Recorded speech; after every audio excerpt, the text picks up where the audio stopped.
Guten Morgen Leute, heute ist der Tag, es geht endlich los. Wir werden unser Unterwasserschiff anstreichen. Die letzte Woche haben wir damit verbracht, das komplette Unterschiff abzuschleifen, bis auf runter auf das Gelcoat und werden jetzt einen kompletten Neuaufbau machen. Dazu haben wir Produkte von Hempel bekommen. Das ist ein Silicone und darunter kommen dann bis zu 5 Lagen Epoxy und eine Verbinderschicht. Ich zeige euch das alles gleich mal und werde den ganzen Prozess vom Auftragen dokumentieren und für euch hier in einem Video zusammenstellen. Wenn es euch interessiert, dann auf jeden Fall schon mal ein Like geben und viel Spaß beim Anschauen. Hier habe ich jetzt mal alle Produkte, die wir jetzt in den nächsten Tagen verwenden, aufgestellt, auch nach der Reihe her. Wir beginnen mit 4 Lagen Light Primer. Die gibt es einmal in verschiedenen Farben, hat einfach dann den Vorteil, dass man sieht, was man angestrichen hat und was nicht. Wir starten mit einer grauen Schicht. Dann kommt eine weiße, dann wieder grau, weiß im Wechsel. Nach den 4 Schichten Light Primer kommt dann noch eine weitere Schicht und dann auch gleich der Silicone Tycoat drauf. Das ist eine Verbinderschicht, die dann einfach das eigentliche Silicone eben auf dem Light Primer eben halten lässt. Genau, und dann kommen 2 verschiedene Schichten eben vom Silicone drauf, einmal in blau und einmal in schwarz, sodass man einfach auch sieht, was man tatsächlich schon gestrichen hat. Wir starten jetzt eben mit dem Light Primer in grau und ja, legen los. Bevor wir jetzt mit Streichen starten, tut der Kai gerade hier den kompletten Rumpf nochmal mit Alkohol abwischen. Einfach deswegen, dass keine Fettspritzer oder sonstiges drauf ist, wo dann vielleicht der Light Primer nicht hält. Einmal komplett drüber, das geht schnell und dann geht's los.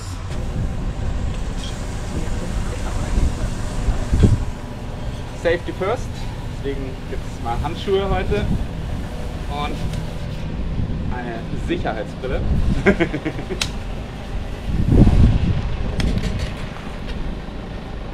Der Light Primer, das ist ein 2 Komponenten Epoxy. Das heißt, man hat einmal den Anstrich an sich und dann eben noch eine Lösung. Das muss man zusammenschütten. Passt alles sozusagen auch in den großen Behälter rein.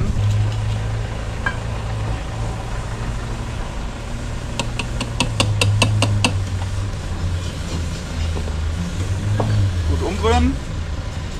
Ich habe dazu einfach so eine Holzspachtel.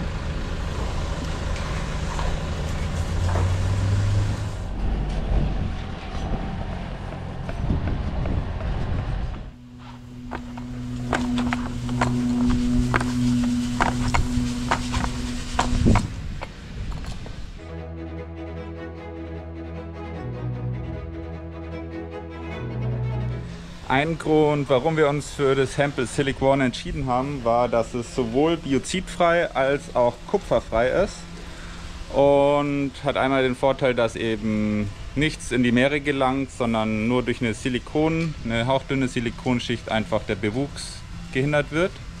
Zudem hat es noch den Vorteil, dass da es auch kein Kupfer enthält, hier an die Propeller einfach genau das gleiche Zeug hinschmieren können. Das heißt, wir machen hier jetzt auch einfach von dem Light Primer mit einer 20% Verdünnung. Das ist eine erste Schicht. Und dann kann man da auch einfach direkt das Silikon drauf machen. Ja, finde ich genial, brauche ich keine 2 verschiedenen Anti-Foulings kaufen und einfach das gleiche noch mit drauf streichen. Das machen wir jetzt.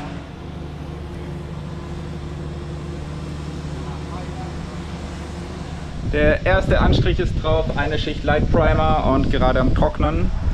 Wir verschwinden jetzt mit dem Bike zum Kaffee trinken, denn wir müssen so circa 4 Stunden Trocknungszeit auf jeden Fall einhalten, bis die nächste Schicht drauf kommt. Wir haben jetzt für den Anstrich hier auf unserem 39 Fuß Katamaran insgesamt 6 Liter Light Primer für die erste Schicht gebraucht, plus 20% Verdünnung. Und haben circa 2 Stunden gebraucht für beide Rümpfe. Also wenn man zu zweit ist, geht es doch relativ gut durch. 1 Stunde, ein Rumpf und dann kann man ja fast schon wieder bei der nächsten Seite anfangen. Wie gesagt, wir werden uns jetzt einen Kaffee gönnen und ein kleines Törtchen und dann geht's weiter. Die Trocknungszeit ist vorbei. Wir fangen jetzt mit dem zweiten Anstrich an. Da wir hier erste Schicht grau haben, kommt jetzt ein weißer an. Dann sieht man einfach eben den Unterschied und ob man wirklich alle Stellen abgedeckt hat. Jetzt geht's los ans Mixen und dann auftragen.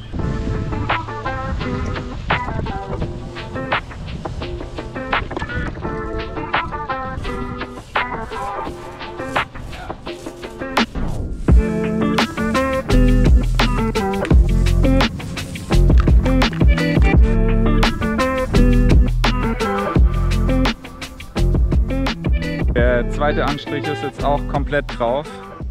Dieses Weiß sieht eigentlich ziemlich cool aus. Ich habe mir schon überlegt, ob man das am Ende auch so weiß lassen kann. Wird aber wahrscheinlich nicht so lange weiß aussehen, deswegen bleiben wir einfach mal dabei und machen das schwarze Finish dann drauf. Morgen geht es dann weiter, kommen die nächsten 2 Epoxy-Anstriche dran und dann geht es nächste Woche in die vollen. Da kommt dann schlussendlich dann das Silicone drauf und noch die Verbinderschicht davor. Ja, bin echt happy mit dem Ergebnis bisher. So kann es weitergehen.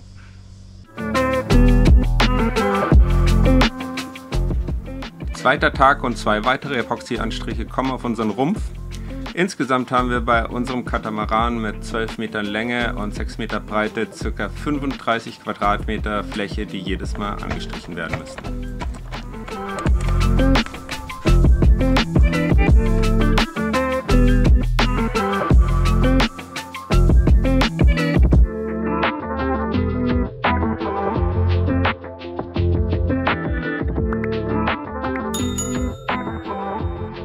Tag 3 hier beim Neuanstrich unserer Stella und wir starten mit einer letzten, der 5. Schicht Epoxy Primer.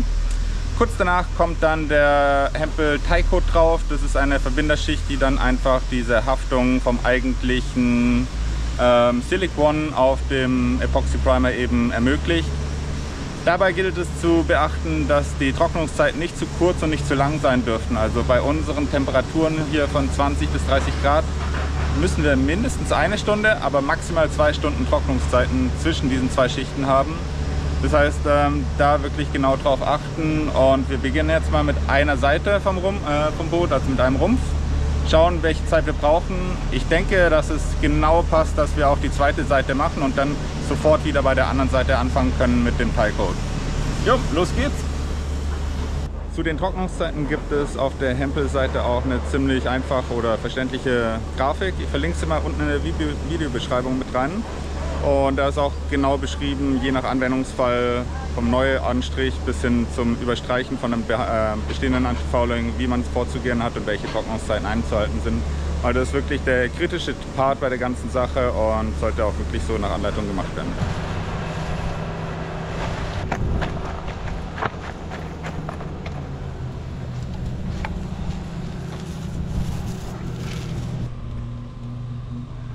Die letzte Epoxy-Schicht ist jetzt drauf. Wir haben genau 1 Stunde für beide Rümpfe jetzt gebraucht zu zweit. Und jetzt geht es direkt schon wieder an den Steuerbordrumpf und wir starten mit dem Tycoat. Denn wie gesagt, der darf maximal 2 Stunden und Minimum 1 Stunde Trocknungszeit haben. Das heißt, wir sind genau da drin und können jetzt direkt weitermachen. Davor einmal Pinsel, die Rollen und die ganzen Schüsseln wechseln, weil es ist ja ein anderes Material, deswegen, dass es nicht vermischt, einfach komplett neue Rollen und eine neue Schüssel und dann geht's los.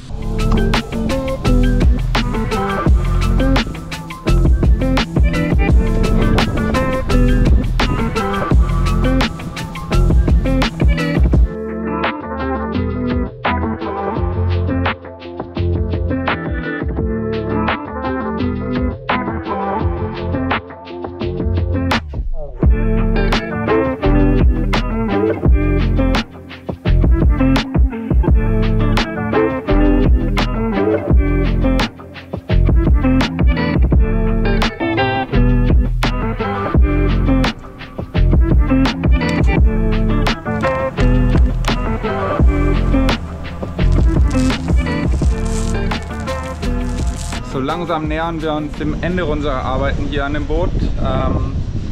Die erste Silikonschicht ist drauf.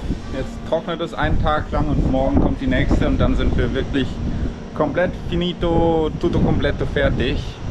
Am Donnerstag geht es dann gleich wieder ins Wasser. Nach 24 Stunden Trocknungszeit, denn so lange muss es auf jeden Fall mindestens aushärten, bevor das Boot wieder ins Wasser kann. Wir werden morgen schon fertig sein mit dem letzten Anstrich und kommen dann am nächsten Tag am Abend 15 Uhr ins Wasser. Das heißt, wir haben ca. 35 Stunden Trocknungszeit. Damit sollten wir auf jeden Fall zurechtkommen. Ich bin schon jetzt mega happy mit dem Ergebnis und bin echt gespannt, wie sich das Silicone dann tatsächlich auch verhält mit dem Bewuchs. Hab nur Gutes bisher gehört und bin jetzt selber auf die eigenen Erfahrungen gespannt. Ich werde euch auf jeden Fall berichten nach in einem halben Jahr, nach einem Jahr, wie so das erste Resümee ist und ja, Erfahrungen zeigen. Einfach auch mal ein Bild unter Wasser machen und euch zeigen, wie viel Bewuchs tatsächlich drauf ist oder wie wenig. Ja, das war es soweit dann auch mit dem Video. Ich hoffe, es hat euch gefallen und ihr konntet ein bisschen was für euch mitnehmen vielleicht. Oder seid gerade selber am Streichen und könnt ein paar Tipps mitnehmen. Als kleines Resümee habe ich auch noch ein paar Worte zu sagen. Ja, wir haben viel in den letzten 3 Wochen hier auf der Werft gelernt oder auch Erfahrungen gemacht. Die wichtigsten sind für mich: gescheite, leichte Schleifmaschinen machen das Leben deutlich einfacher. Mit den dicken, schweren Maschinen kommt man einfach unten am Rumpf überhaupt nicht klar. Das zweite ist, benutzt unbedingt gescheites Tape. Wir haben hier jetzt dieses 3M Tape benutzt und es hat einfach den Vorteil, dass man es auch noch nach 10 Tagen ganz einfach vom Rumpf abreißen kann, ohne dass irgendwelche Rückstände dran sind.